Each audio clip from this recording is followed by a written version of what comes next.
Hello everyone, welcome back to our new video.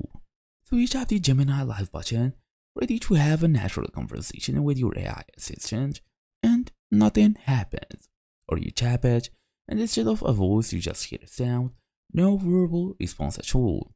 This is a known bug, according to community experts, and it can usually be fixed by juggling a single setting. But there are other potential culprits: outdated apps, Bluetooth conflicts, or even region restrictions.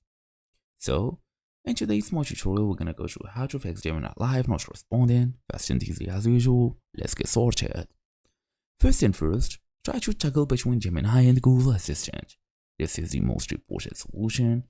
Open the Gemini app, tap your profile picture, go to Setting, Digital Assistants from Google, then temporarily switch from the Gemini back to Google Assistant.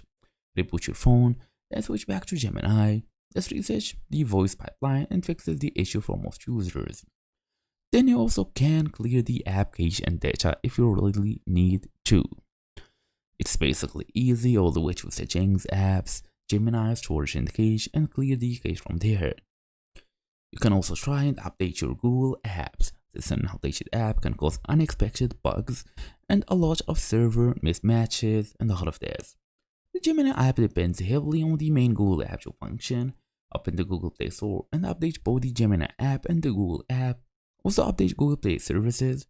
After updating, restart your phone and verify the default assistant setting. Check account and availability requirements, then disconnect Bluetooth and check the audio. So that's the idea. Thank you all for watching. See you all in the next video.